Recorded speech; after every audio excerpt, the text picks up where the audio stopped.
Before we start on today's video, we're going to be discussing the NFL playoff picture and how the New Orleans Saints can find themselves playing in the postseason. We're also going to talk about Michael Penix Jr. and whether or not he would be a good fit for the New Orleans Saints. But before we get to that, you see it to my side, I want to give a massive thank you and a massive shout out to all 25,000 plus subscribers we have on the channel. You see it to my side, the job ain't finished. If this is your first time finding one of our videos, I encourage you to join our family, lock us in for daily coverage, live shows, news, rumors, all sorts of fun content.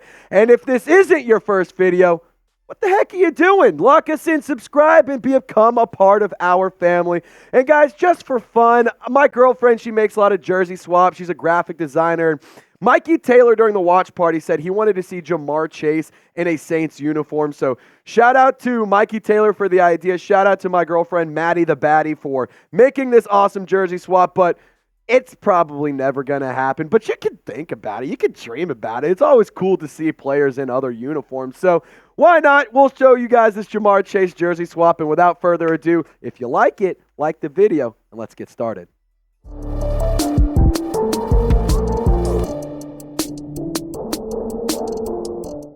So the New York Times playoff simulator currently has the New Orleans Saints at a 34% chance to make the postseason. And with that, you have an 8% chance to win the wild card. Believe it or not, your wild card hopes aren't dead. You actually have two paths to the playoffs, which is pretty insane to think about. I mean, just a few weeks ago, we're talking about firing Dennis Allen, tanking, blowing everything up, and just stopping this whole operation and starting over. But here we are knocking on the door of the postseason, and we're going to break all of this down, tell you how the Saints can make the postseason.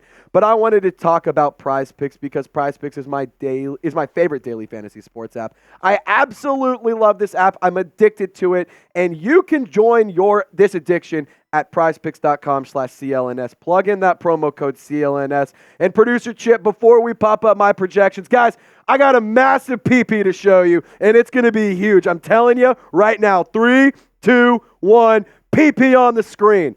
Chris Olave, I'm taking more than 63.5 receiving yards. Bijan Robinson, I'm thinking the Saints defense, they've been kind of hot. They've been containing the run actually pretty well the past few weeks. They got a lot to prove. So I think that the New Orleans Saints are going to be victorious. I'm taking more on Chris Olave, less on Bijan, and that is my big PP of the day. So guys, if you want to show other people your PP, just go to prizepicks.com/CLNS, plug in promo code CLNS. And of course, we mean Prize Picks. We're not talking about any other crazy apps. Prize Picks is daily fantasy sports made easy. You just choose more or less based on their projected stats, and voila, you win some money. All this information I've given you is in the comment section description of this video because I love you and because you're my best friends. Shout out to Prize Picks. It's daily fantasy sports made easy. All right, so I'm not going to lie, that was kind of a tough one to get through. I was sitting years trying to crack up, seeing producer Chip crack up. It was tough, but let's get to it. Let's talk about the NFC South standings because as you can see right now, still the Tampa Bay Buccaneers are on top of the division after the loss that they suffered against New Orleans at home. Tampa was at home. Is that Raymond James Stadium? The Atlanta Falcons are at number 3. Their playoff hopes, they're not gone, but they're kind of gone.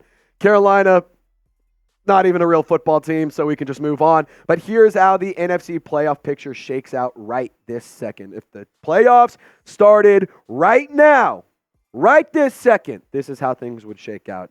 San Francisco on top, Dallas at the 2 seed. The 3 seed is going to be Detroit. The 4 seed will be Tampa Bay. 5 is the Eagles, who are kind of backpedaling right now. I'm not really sure what's going on in Philadelphia. Things are getting weird out there.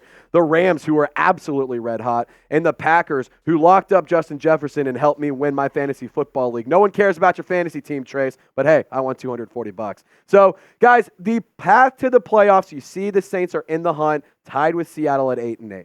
So here's how you can make the postseason. The Saints can beat the Falcons, and the Panthers beat the Bucs. You see it right here. You are the number 4 seed. You win the NFC South if these two things happen right here. That is all you have to do. And all I'm saying is I wish we would have won a few more games earlier in the season because, good God, it would be nice to just be winning you're in right here. But if you are able to go and win the division, you would be taking on the Philadelphia Eagles. And I'm going to keep it real with y'all. Not really scared of Philly. I'm not. They're not playing good football right now. Their defense is atrocious. Their offense is struggling big time. They're beat the hell up. They have injuries on all sides of the ball. It's just tough sledding for Philadelphia right now. A team that I thought was going to be red hot coming into this season. I picked them to win the Super Bowl at the beginning of the season, but it seems like San Francisco really has this conference in a stranglehold, and it's just going to be who's going to play against San Francisco in the conference championship. I'm not worried about Philadelphia. If the Saints can win and make it to the postseason, hey, Superdome's going to be rocking, I'm telling you right now. So here is the playoff path to the wild card. So you have to beat the Falcons, obviously. If the Bears beat the Packers, things get kind of weird. And then if the Cardinals beat the Seahawks, ladies and gentlemen, you're playing postseason football. Just saying. It seems like it's kind of a weird thing you have to have happen. Either 2 things to win the division, or you get 3 things here and you can make the playoffs. I mean, guys, I've seen crazier things happen. And if you do get in, even crazier things can happen. I just went on about why I'm not scared of Philadelphia. If you are like the 7th seed right now, you're playing against Detroit, it's not Detroit, it's Dallas. That one scares me a little bit. Detroit, we played them once, played them really tough. If you play a cleaner football game, I think you can beat that team, but Detroit is a very good football team. Not going to take away any of that. It's kind of a weird situation, guys. Crazier things have happened. Crazy things can happen. The postseason is unpredictable, and at the end of the day, that's the goal, is get to the postseason, it's get to the Super Bowl, and it's hoist that Lombardi trophy. So it all starts with the playoffs. So you tell me, Saints fans, will New Orleans make the postseason? Just give me a simple Y for yes or an in for no.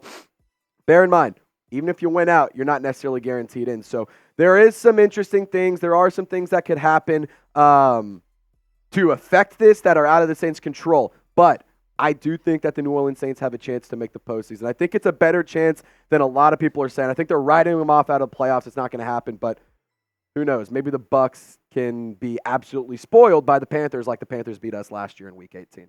So let's talk about the draft order, and let's talk about the reason you probably clicked on this video. Michael Penix Jr. So Tankathon has the New Orleans Saints selecting at number 13 overall right now. My question, could Michael Penix slip out of the top 10? I don't know. But after the performance he had last night, before this, I was going to say maybe. Maybe he falls out. I think there's a really very realistic chance he could fall to like 15, 20, late in the first round. But after last night's game, I mean, holy shit. Dude, this guy can sling the damn rock. I've been saying Penix is a great arm. And he's a great talent for a while. But I didn't know that he had this in him. I mean, an 188.7 passer rating, pretty incredible. 2 touchdowns, no interceptions, 430 yards, 29 of 38. He was slinging the damn rock like his name was Uncle Rico, and good God, he could not miss. It was incredible. And here's the thing. I personally, you saw this edit on the thumbnail. Shout out to my girlfriend, Maddie. Thank you for doing this. I would love Michael Penix to be a New Orleans Saint.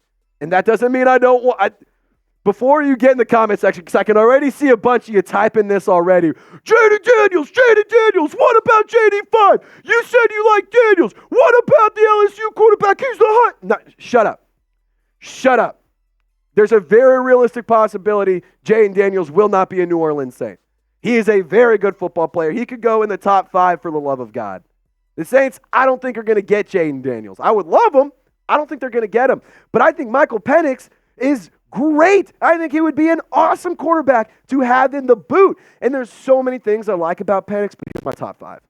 He's got a rocket, and not even a rocket, a damn cannon. Whichever one's faster, whichever one's bigger, whichever one slings it down quicker, that's what he has. He has an absolute bazooka for an arm. He has incredible accuracy. The anticipatory throws are there. He seems so well molded for the NFL. He seems NFL ready. He seems like he's been sculpted by the NFL gods to go and throw the football. Hot take, if he was a righty, he'd be talked about as like a top 3, top 5 pick. Just saying. He's a lefty, so I'm just saying there is something about that, you know, I know a lot of some people don't really like left hand versus right hand. Here's the thing. I'm not a handist. Whoever can throw the ball, whichever one you can throw it with, I don't give a damn. Just give me some touchdowns. Another thing, with the accuracy and the anticipation, this allows him to be able to hit all three levels in the short, the intermediate, and the long ball. He can go in between the hashes. He can go outside of the hashes. He can hit a player anywhere on the field. And that is very, very impressive for a kid that is still in college, that is not getting top 3 quarterback hype. I mean, it's Caleb Williams, Drake May, Jayden Daniels.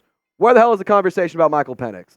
He has been a great leader. He's had great composure. When the lights were bright, he didn't fold. When there was challenges throughout the season, he was able to get creative and win. And the other thing is he spreads the ball out a lot. Yesterday alone, 7 different pass catchers for the Washington Huskies. That's really good. That's something you have to do when you're taking on good competitive teams in big competitive moments. So I want you to answer this question real quick before I keep talking about Penix on the New Orleans Saints. Would you draft him in the first round? Just let me know. Just D for draft, P for pass. Would you take him in the first round whatsoever? Just let me know. Be the GM. Sound off in the comment section. So just more on Michael Penix. Look at the numbers that he was able to put up just in the year alone. Every year he has played college football, he's gotten a little bit better. He's shown improvement. He is a guy who is a little bit older, has some experience. There is some of that there. It's kind of the same argument with the Hendon Hooker thing. Well, of course, he's going to be playing well when he's playing against a bunch of 18-year-olds when he's 36 and has 2 kids and a mortgage. Well, yeah, I get that, but he's a good football player. He can sling the rock, and of course, he isn't as much of a dual threat ability, doesn't have as much dual threat ability as Jayden Daniels does. But Penix is a very special football player. He is a player that has been written off a handful of times just this year alone when the hype is really starting to build around him. But I'm going to tell you this right now. Last night during the Sugar Bowl at Caesars Superdome, Michael Penix made a statement.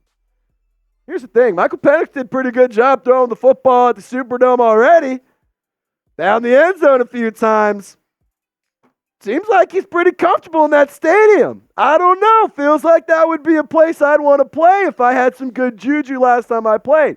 But all jokes aside, in all seriousness, Michael Penix made an absolute statement in the Sugar Bowl yesterday. If you ask me, that's one of the best passer performances I've seen in a college quarterback in years. And I understand. There's Joe Burrow. There was Josh Allen. There was Patrick Mahomes. There's Herbert. There's Fields. There's name a player that's been drafted in the last 10 years in the first round. Sure. But Michael Penix, what he did was special. It was incredible, and it should not go unnoticed. And I hope that the Saints took notice because he should be on their draft board in the first round. So my plan, here's the deal.